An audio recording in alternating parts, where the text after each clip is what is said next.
ఏదైతే మనం ఇంతకుముందు ఆర్ఎంపీ వ్యవస్థ గురించి కార్పొరేట్ వ్యవస్థ గురించి మనం మాట్లాడడం జరిగింది. చాలామంది దానికోసం హట్ అయ్యి కుట్లు వేసుకుంటూ ఉన్నారు, చాలా ఇబ్బంది పడుతూ ఉన్నారు. చాలామంది కూడా కింద కామెంట్ ఏమైనా పెడతా ఉన్నారంటే, ఇప్పుడు మీరు సర్జరీ వారితో ఆర్ఎంపీలతో చేయించుకుంటారా, లేకపోతే ఇంకేమైనా ఆపరేషన్ చేయించుకుంటారా, ఆర్ఎంపీ వ్యవస్థ ఎట్లా అని మాట్లాడుతూ ఉన్నారు. అయితే నేను మాట్లాడిన దాన్ని మీరు తప్పుగా అర్థం చేసుకుంటున్నారు. విషయం నేను చెప్పదలుచుకుంది ఏంటంటే, ఇప్పుడు కూడా మళ్ళీ చెప్తా ఉన్నాను, ఆర్ఎంపీలు దేశానికి ఎట్లా పట్టుకోమలో, గ్రామాలకు పట్టుకోమలో ఆర్ఎంపీలు గుర్తుపెట్టుకోండి. ఇలా చిన్న కష్టం వచ్చింది, ఇట్లా చిన్న ఇబ్బంది అయింది అంటే ఉరికేది ఆర్ఎంపీ దగ్గరికి. ఆర్ఎంపీ ప్రథమ చికిత్స చేసి మీ హాస్పిటల్ పో అని చెప్తేనే మీ హాస్పిటల్కి వస్తూ ఉన్నారు. వాళ్ళు గవర్నమెంట్ హాస్పిటల్ పోవని చెప్పారు, ప్రైవేట్ హాస్పిటల్కే ప్రైవేట్ హాస్పిటల్ పోండి, లేకపోతే గీడికి పోండి అని చెప్పారు. ఇంతకుముందు వ్యవస్థ ఎట్లున్నదంటే ఓపెన్గా మనం మాట్లాడుకుంటే, మీరు అన్నది కాబట్టి డిస్కషన్ చేస్తున్నాం ఇక్కడ. ఇంతకుముందు ఆర్ఎంపీలో సపరేట్ ఒక హాస్పిటల్లో సపరేట్ ఒక చిన్న ఛాంబర్ లాగా, డాక్టర్ లాగా ఒక ఛాంబర్ ఉండేది. వారి సకల మర్యాదలు ఆర్ఎంపీలో చేసేవారు. అలాగే రకరకాల మాటలు కూడా వచ్చేది, కమిషన్లు పోతాయి ఆర్ఎంపీలకు, రకరకాల మాటలు కూడా వచ్చేది. అయితే ఇక్కడ ఒక విషయం ఏంటంటే, మీరు ఇప్పుడు అక్కడ బోర్డు పెడతా ఉన్నారు, ఇక్కడ ఎవరికి కూడా రిఫరెన్స్లు ఇవ్వబడవు, ఎవరి కమిషన్లు ఇవ్వబడవు, బోర్డు పెడతా ఉన్నారు. కానీ వాస్తవానికి మనం మాట్లాడుకుంటే, ఇవాళ కార్పొరేట్ హాస్పిటల్ తీసుకున్నట్టయితే ఎంతమందికి ఒక మహిళలకు మీరు నార్మల్ డెలివరీ చేస్తూ ఉన్నారు? వాస్తవానికి చెప్పండి, మీరు నార్మల్ డెలివరీ ఎంతమంది చేస్తూ ఉన్నారు? ఉమ్మంటే కోస్తున్నారు తీస్తున్నారు. వాస్తవమే కదా. ఇవాళ ఒక డాక్టర్ దగ్గర పోతే ఇంతకుముందు ఇట్లా చేయబడిన నాటి వ్యవస్థ ఇట్లా పట్టుకొని చూసి, లేకపోతే ఇంకోటి చేసి ఒక హాస్పిటల్ పోతే చేసేది. ఇవాళ ఒక ప్రైవేట్ హాస్పిటల్ పోతే, కార్పొరేట్ హాస్పిటల్, ప్రైవేట్ హాస్పిటల్ అనుకుంది, కార్పొరేట్ ఎందుకు, అన్ని కార్పొరేట్ అని పెడతా ఉన్నారు. 5 స్టార్ హోటల్ లాగా 5 స్టార్ మల్టీ స్పెషాలిటీ అని పెడతా ఉన్నారు. వాళ్ళు ఏముండదు బొంద, కానీ అన్ని మల్టీ స్పెషాలిటీ హాస్పిటల్. అయితే అక్కడ ఏం చేస్తున్నారంటే, ఎంబడే బొంగ డాక్టర్ చూస్తాడు, గీ టెస్ట్ రాసుకురా అని చెప్తాడు. 1 2 3 4 నారాయణ పారాయణ లెక్క మొత్తం ఎట్లా ర్యాంకులు వచ్చినట్టుగా మీరు 1 2 3 4 అని చెప్పి ఈ టెస్ట్లను చేయించుకొని రమ్మంటారు. చేయించుకొచ్చినాక మీరు సాటిస్ఫై అయ్యారు. మళ్ళీ చూసి ఇది ఒక టెస్ట్ చేస్తే బాగుండు, ఇలా కొంత వేరే ఉంది అని మళ్ళీ ఇంకో టెస్ట్ పంపుతారు. అంతే కదా. ఈ 2 3 టెస్ట్ ఆఖరికి ఒక 10,000 వాడు కదా, 10,000 కాస్త ఇంకో 10,000 అప్పు తెచ్చుకొని మీరు మెడిసిన్ రాస్తారు. మళ్ళీ ఇది మీ దగ్గరనే దొరుకుతుంది, ఇంకో దగ్గర దొరకదు ఈ మెడిసిన్. వాస్తవానికి అదే, అంతే కదా. ఈ మెడిసిన్ అతని దగ్గర దొరుకుతుంది.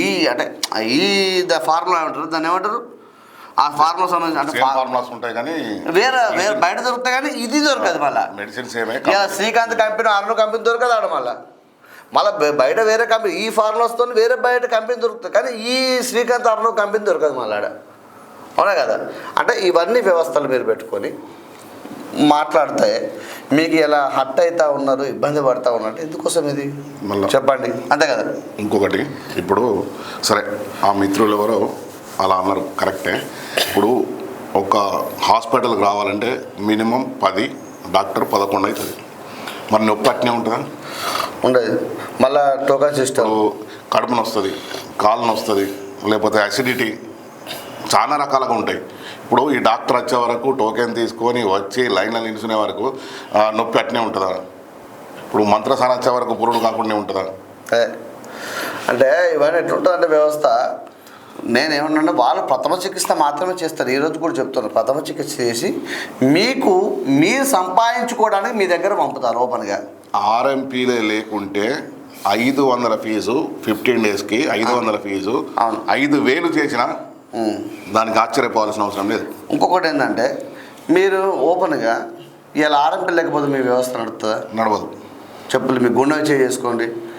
సాటుకు అంటే ఇలా దాడులు చేసుకుని బరాబర్ ఆర్ఎంపీల మీద, మళ్ళీ సాటుకు ఏం సంగతి సార్ బాగున్నాం, మా హాస్పిటల్ చూస్తలేవు. ఈ మధ్య మా మిత్రులకే ఫోన్ చేసి, నా పక్కన మిత్రులకు ఆర్ఎంపీ ఉంటే వాళ్ళకి ఫోన్ చేసి, సార్ ఇట్లా కొత్త ఓపెన్ చేసినాం డాక్టర్ గారు, ఇట్లా మా ఈ స్పెషాలిటీ ఇట్లుందని వాళ్ళకి ఫోన్ చేసి మాట్లాడుతూ ఉన్నారు.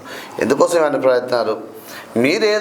మీరు మల్టీ స్పెషాలిటీ హాస్పిటల్ పెడితే ఆ మల్టీ స్పెషాలిటీలో ఉన్న విభాగాలు ఏంటి, మీ దగ్గర డాక్టర్లు ఎంతమంది ఉన్నారు, బయట నుంచి అవుట్సోర్సింగ్ ఉద్యోగిలాగా మీరు బయట నుంచి తీసుకొచ్చి ఇక్కడ ఎంత ట్రీట్మెంట్ చేస్తా ఉన్నారు, వాట్సాప్లో ఎంత ట్రీట్మెంట్ చేస్తూ ఉన్నారు అన్నీ మాకు తెలుసు. వ్యవస్థలు డిస్ప్లేలో ఇన్ పేషెంట్ రేట్ ఎంత, అవుట్ పేషెంట్, ఈ చార్జెస్ అన్నీ ఏముండవు.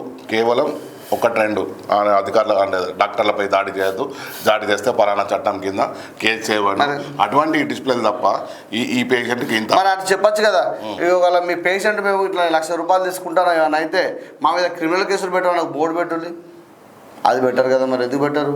రాగానే ఒక 2 లక్షలు 3 లక్షలు డిపాజిట్ చేయమంటారు. అంటే మేము ఎందుకోసం మాట్లాడుతున్నాం అంటే మాకు వ్యక్తిగతంగా ఎవరి మీద లేదు మిత్రం, మాకు గుర్తుపెట్టుకోండి. మీరు మాట్లాడలేదు కాబట్టి నేను చెప్తా ఉన్నాను. అంటే వ్యవస్థలో లోపాలు పెట్టుకొని ఇంకో రెత్తి చూపెట్టడం ఎందుకు మీరు? వాస్తవం అంతే కదా.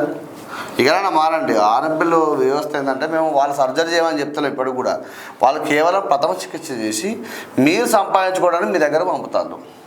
మీరు వాళ్ళ మీద దాడులు చేసుకుంటూ వాళ్ళ మీద ఇబ్బంది పెడతా ఉంటారంటే ఇలా ఏ పల్లెటూరు పోతే అక్కడ నా పెద్ద మల్టీ స్పెషల్ హాస్పిటల్ ఉన్నాయా? పెట్టమని చెప్పు. మీరు గ్రామానికి హాస్పిటల్ పెట్టండి. ఆరోగ్య వ్యవస్థ ఉండదు కదా అప్పుడు. మరి ఏం మాట్లాడతారు?